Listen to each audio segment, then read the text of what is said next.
There is a boat sitting on a mooring ball in Marsh Harbor, Bahamas right now. It has been there since the night of April 4th, 2026. Its name is Soulmate. It is a 55-foot Morgan sailing sloop, and it belonged to Brian and Lynette Hooker. Brian has left the Bahamas. Lynette has not been found. And that boat, the home they built together, the vessel they documented their life aboard for years, is sitting in the water, untouched, with everything still on it. And what is on it may be the most significant forensic element of this entire investigation. We know the boat has extensive electronics. We know that electronic devices were seized from it under a search warrant. We know that its satellite tracking went offline for approximately 11 hours on the night Lynette disappeared and then came back on. We know that investigators are going through every piece of data that vessel has produced, and we know that a YouTube channel documented the inside of this exact boat before Brian and Lynette ever bought it, giving investigators, journalists, and the public a detailed record of exactly what systems were on board, how they worked, and what forensic trail they would leave behind.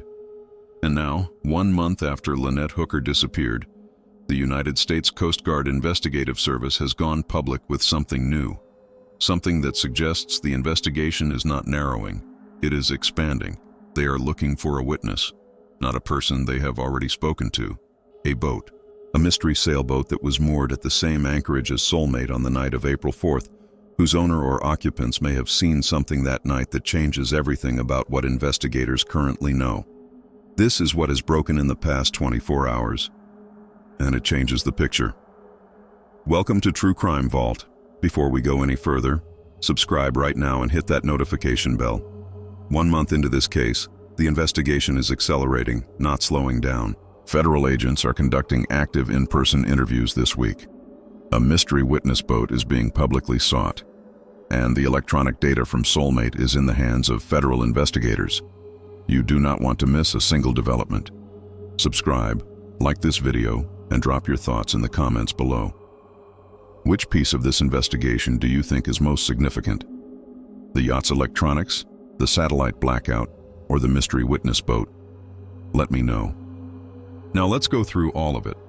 Before we get into the new developments, let's take a moment with Lynette herself, because in investigations like this one, the evidence and the timelines and the forensic details can consume all the oxygen, and the person at the center of it can get reduced to a case file. Lynette Hooker deserves better than that. She was in her mid-50s, a mother, a former AT&T employee, a woman who had spent decades building a conventional life, and then made a deliberate, courageous choice to trade it for the ocean.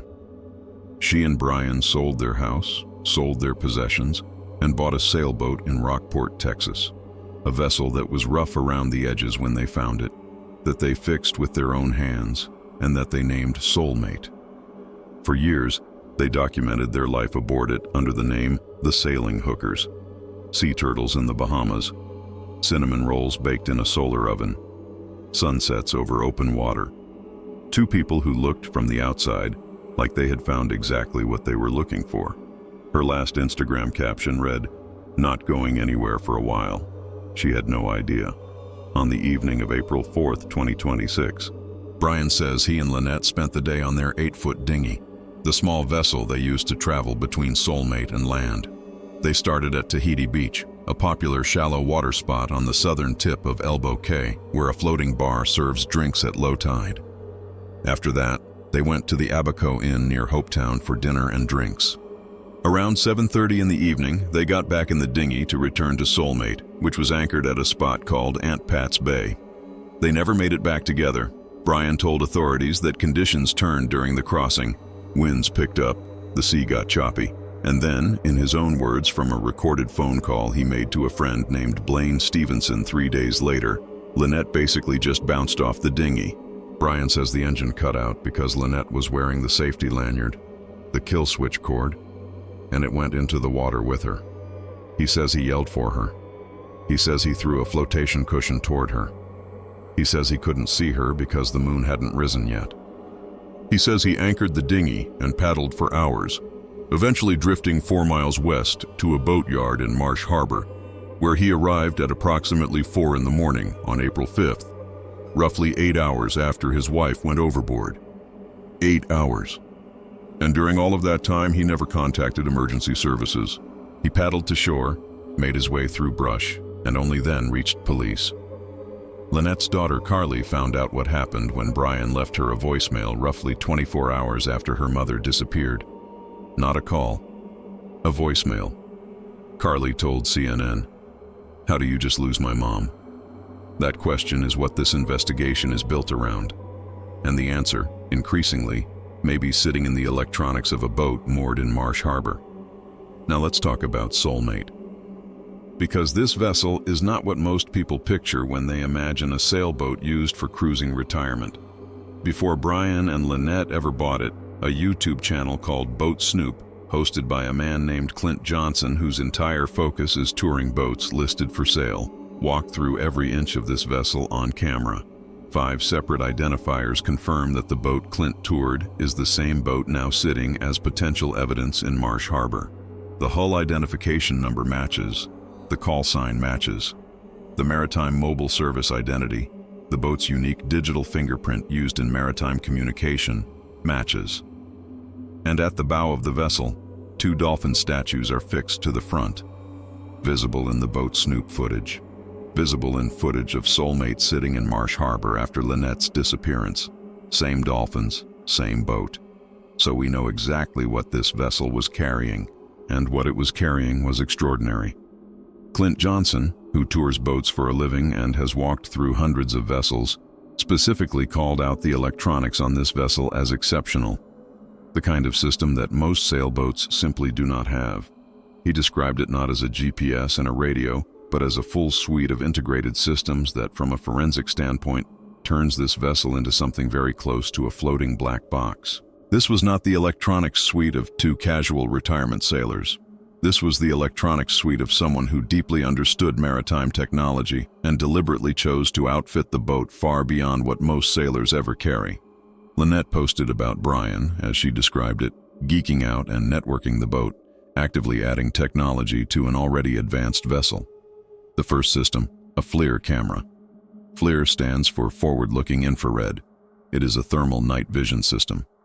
It gives the operator the ability to see on a screen below deck, in complete darkness, what is happening on the water around the vessel. The system produces real-time thermal imagery of the surrounding environment. You can see other vessels. You can zoom in on objects in the water at night. You can detect heat signatures, including people, in open water in conditions of zero ambient light. This is the technology that Coast Guard and law enforcement vessels use for night search operations for exactly this reason. That technology was on Soulmate. Brian's account for why he could not locate Lynette in the water was that the moon had not yet risen, that visibility was extremely low, that the darkness made it impossible to see where she was. The boat he left moored at Aunt Pat's Bay while he took the dinghy had thermal night vision capabilities built into it. Whether the FLIR system was operational that night, who had access to it, what its logs show. These are questions in the hands of federal investigators working through the seized devices. The second system, Raymarine Autopilot, not 1 unit, 2, a primary and a complete backup system, 1 on the wheel, 1 hydraulic.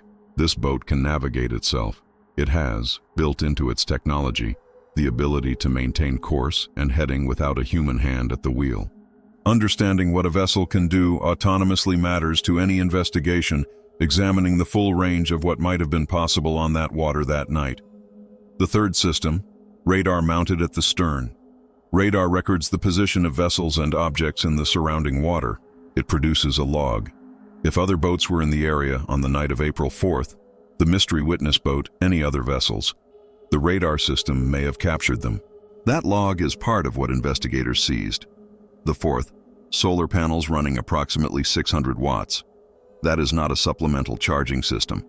That is a primary power generation architecture designed to make the vessel completely self-sufficient, running entirely off solar the majority of the time. This boat generates more power than it typically consumes, continuously, as long as daylight exists and for extended periods after dark on stored charge.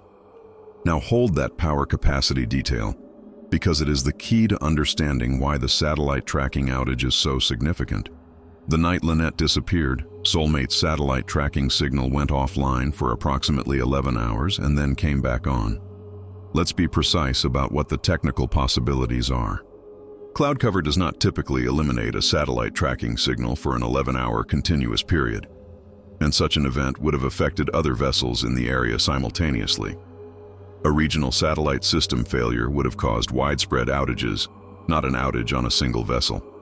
A power failure on the boat itself is the most straightforward, innocent explanation, but on a vessel with a 600-watt solar architecture specifically designed to prevent power loss, an 11-hour power failure is extremely difficult to explain technically.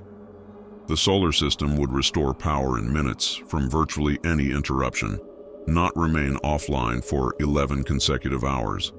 The explanation that accounts for both the specific duration of the outage and the documented power generation capabilities of this vessel is a manual deactivation and reactivation of the tracking system. Someone turned it off. Someone turned it back on 11 hours later. That is not a conclusion about who or why. That is a documented technical reality about this vessel placed alongside a documented 11-hour gap in its tracking record on the night a woman disappeared from its vicinity. Federal investigators have the seized devices. They have the satellite records. They are working through the data now. Let's talk about what else was found on board, or rather, what investigators observed happening on board in the hours immediately after the disappearance. When Hopetown Fire and Rescue brought Brian back to Soulmate the morning of April 5th after picking him up from Marsh Harbor, witnesses described Brian doing something unusual at the back of the boat before going below. He appeared to be working near the stern entrance hatch, the small access point at the very rear of the vessel that opens from outside. Witnesses described him appearing to move equipment near that hatch. Brian himself said something to a friend that has been reported publicly. He said he had to break back into his own boat because when you leave a live aboard vessel, you lock it. You lock your home. He needed to get back inside somehow. What investigators could not immediately understand was why, before doing anything else upon returning to Soulmate that morning, Brian Hooker went directly to the stern of the boat and started moving equipment near the aft hatch. That sequence of actions, the first thing done upon returning to the vessel, is something that law enforcement observed and documented. And there is one more piece of this investigation that deserves careful examination before we get to the mystery boat. Brian's own account and the specific inconsistencies within it that investigators have been working through since the beginning. Brian says he and Lynette left the Abaco Inn at approximately 7:30 in the evening on April 4th. He says Lynette went overboard shortly after that, around sunset. He says the moon hadn't risen yet, so visibility was extremely low. He says he yelled for her for about an hour. He anchored the dinghy. He drifted. He paddled 4 miles in the dark and choppy conditions. He arrived at Marsh Harbor Boatyard at 4 in the morning. That is 8 hours from when Lynette allegedly went overboard to when Brian made contact with anyone. 8 hours before anyone knew to start looking for her.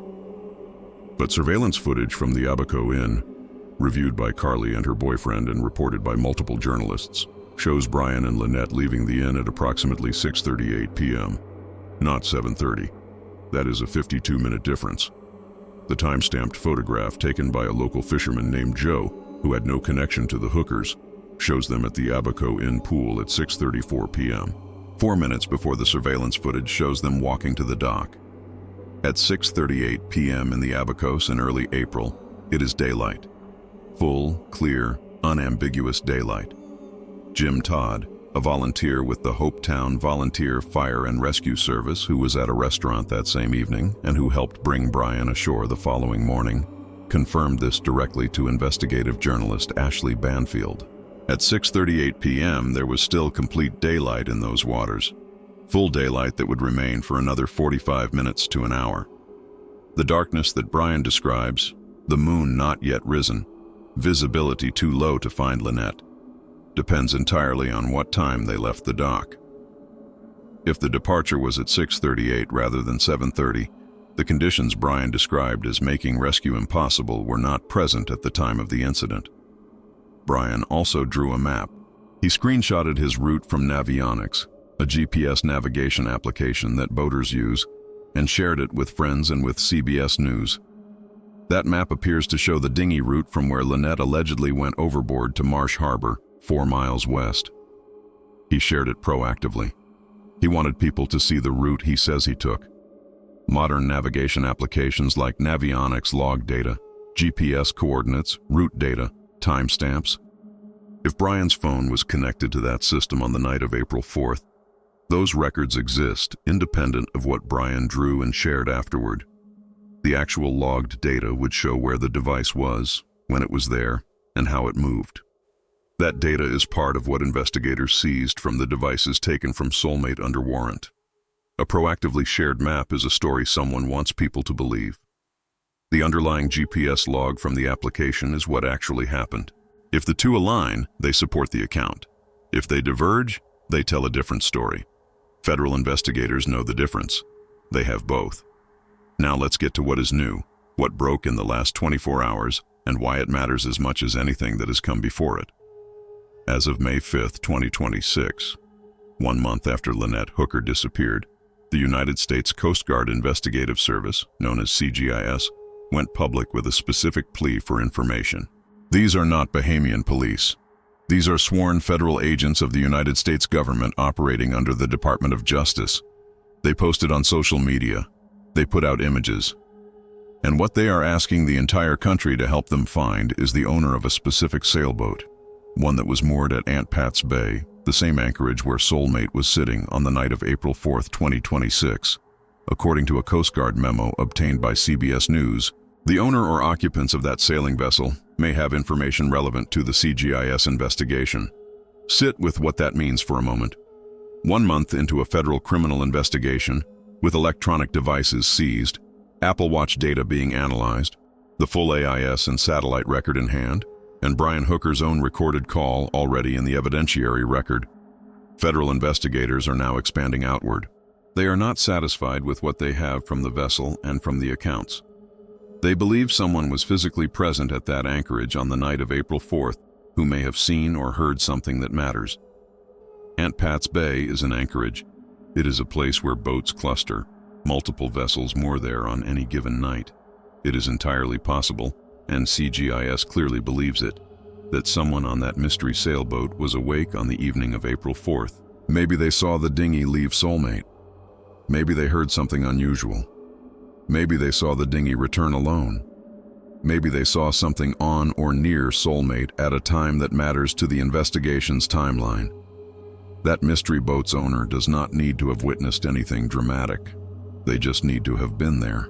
In an investigation where the official account has a 9-hour gap, where the satellite tracking went dark for 11 hours, where the departure time recorded on surveillance footage differs from the departure time told to police by 52 minutes.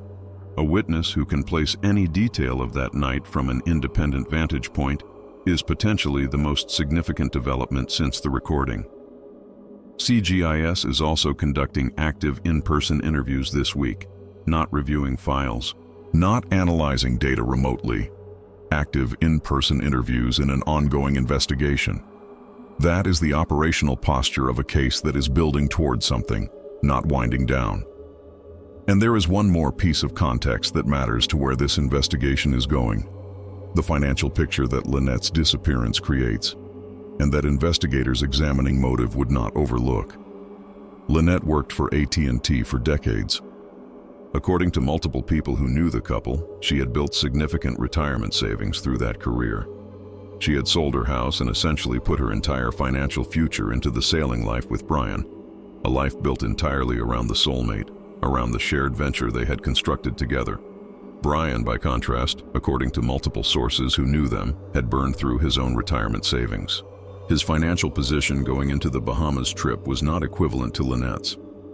There is also the detail that Carly Aylesworth mentioned publicly that speaks to an additional layer of the financial picture: a plane ticket. According to Carly, Lynette had a ticket booked for March 11th, 3 weeks before she disappeared, to leave Brian. She had left before. She had gone to Florida, stayed with family, said things had gotten really bad on the boat. And this time she had the ticket purchased. She never used it. 3 weeks after that ticket's departure date, she was gone. A plane ticket booked and not used. a financial structure that made leaving costly and staying the path of least resistance. Significant retirement assets held by one partner and not the other, and a boat, their shared home, that Brian does not have a replacement for, that is sitting in the Bahamas as the subject of a criminal investigation that represents the physical and financial entirety of the life they built. This is not a conclusion about what happened. It is the documented financial context of the relationship, placed carefully into the investigation, because financial motive is a standard element of any investigation involving an intimate partner disappearance, and investigators are working through every element of it. The complete current status of this investigation: Lynette Hooker has been missing for 1 month. Her family has not received the answers they are waiting for. Search operations have officially shifted from rescue to recovery. Bahamian authorities confirmed to media that they reviewed tide patterns, drift, and wind data and reached the limits of what passive searching could find. That is an almost unbearable reality for Darlene Hamlet, Lynette's mother, who told CNN, "We have many unanswered questions. We are still holding on for a positive outcome to this tragedy." Carly Aylesworth has not stopped. She set up a fundraising effort to support the search. She retained an attorney. She was interviewed by CGIS for 2 hours in a formal setting. She has been present, vocal, and relentless from the moment she received that voicemail. She is not going away. She should not go away. Brian Hooker is in the United States. He has 2 attorneys, one in the Bahamas who represented him during his detention, and a Michigan-based attorney retained after his release. He remains a named suspect in the Bahamian investigation per the Commissioner of Police. He has not been charged. He gave interviews to every major television network the day after his release and said he would never stop looking for his wife. Hours after those interviews, he left the Bahamas and flew to the United States. He said nothing was going to stop him from looking. And then he left. Soulmate is still sitting on a mooring ball in Marsh Harbor. The boat is still there. Every single day it sits in that water. The electronic systems on board, the data captured, the records preserved, the logs from every system that was running on the night of April 4th are in the hands of federal investigators who seized them under a search warrant and are working through every piece of them. If Soulmate moved on the night of April 4th, there will be a record of it. If any tracking system was manually deactivated and reactivated, there will be a record of it. If any communication was sent from a device connected to that vessel on the night of April 4th, a text message, a phone call, any data transmission, there will be a record of it. This was not an ordinary boat. This was a deliberately, extensively, technologically sophisticated vessel, outfitted far beyond what most sailors carry, operated by someone who understood electronics and chose to add system after system beyond what the vessel came with.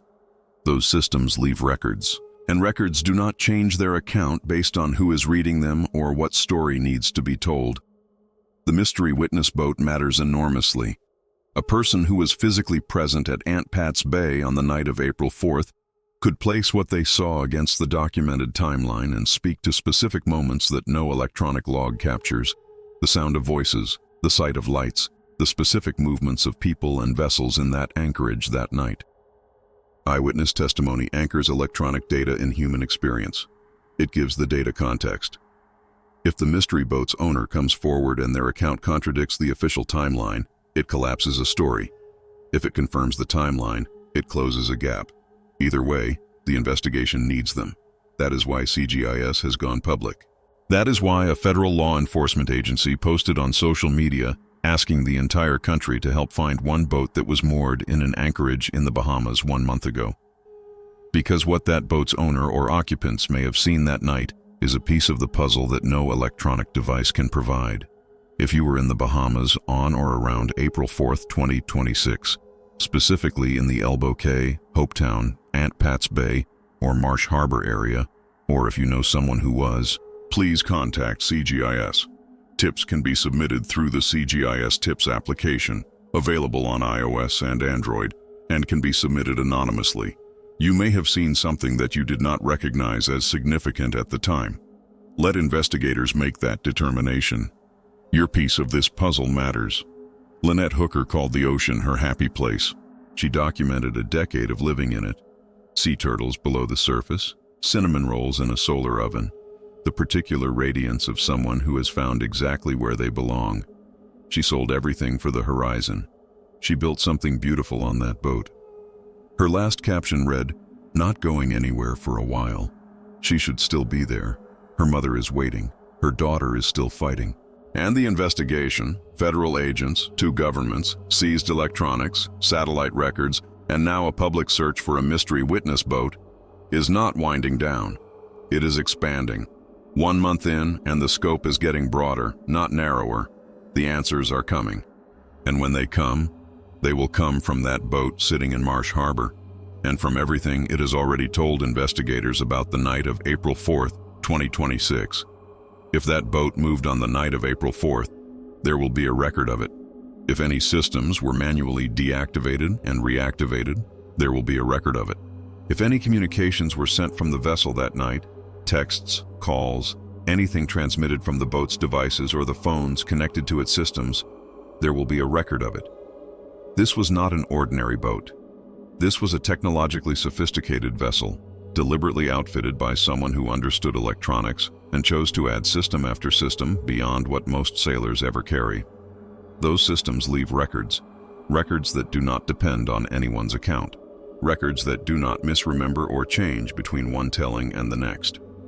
The mystery witness boat matters because a living person who was at that anchorage on the night of April 4th could corroborate or contradict the account directly, placing it in a specific time, a specific location, alongside a specific set of observable facts. But the electronic data from Soulmate does not need a witness. It is a record. And records, in a federal criminal investigation with 2 governments working in coordination, tell their story eventually. Lynette Hooker found the ocean and decided to live in it. She looked at a conventional life and chose the horizon instead. She documented every piece of it, the good days and the hard days, the sea turtles and the storms, the cinnamon rolls and the sunsets. Her last caption said she was not going anywhere for a while. She should still be there. She should still be on that water. If you were in the Bahamas on or around April 4th, 2026, specifically in the Elbow Cay, Hopetown, Aunt Pat's Bay, or Marsh Harbor area, or if you know someone who was, please contact CGIS. You can submit a tip through the CGIS Tips application, available on iOS and Android, and tips can be submitted anonymously. I will include the details in the description below. You may have seen something that night that you did not know was significant. Let the investigators decide what matters. Lynette Hooker matters. Her family is waiting. The investigation is active and growing, and the boat that holds the answers to what happened on April 4th is sitting in the water, right now, in Marsh Harbor. If this case matters to you, subscribe to True Crime Vault right now. Hit that notification bell. Like this video and share it with someone who should know about Lynette. We are going to keep following this case through every development. The finances, the full timeline, the electronic evidence, the mystery boat. There is more to cover and we will be here for every piece of it. Drop your thoughts in the comments. What do you think the mystery witness boat saw? What do you think the satellite blackout means? What does it tell you that federal investigators are still expanding the scope of this investigation 1 month in? These are not just stories. These are real people. A real family waiting for a real answer. Brian Hooker has not been charged with any crime. He has categorically and unequivocally denied any wrongdoing. His attorneys state he is innocent and has been cooperating with investigations. All individuals referenced in this video are presumed innocent unless formally charged and convicted in a court of law. Nothing in this video is presented as a criminal accusation. The analysis presented here is based on confirmed public reporting from CBS News, NBC News, CNN, Fox News, and News Nation. Official statements from the Royal Bahamas Police Force and the United States Coast Guard Investigative Service, and the publicly documented boat snoop video footage of the vessel. If this investigation matters to you, if the kind of careful, evidence-based coverage that follows the documented record wherever it leads is what you come here for, subscribe to True Crime Vault right now. Hit that notification bell. Like this video and share it with someone who should know what is happening in this case. The more people who know about Lynette, the more pressure stays on the investigation, and the more eyes on that mystery witness boat, the better the chance that whoever was at Aunt Pat's Bay on the night of April 4th sees this video and comes forward. Drop your thoughts in the comments. What do you think investigators are finding in Soulmate's electronic systems? What does the 11-hour satellite blackout mean to you? What does it tell you that CGIS is still expanding the investigation 1 month in? Lynette Hooker deserves to be found. Her family deserves the truth. True Crime Vault, unlocking the cases that deserve to be remembered.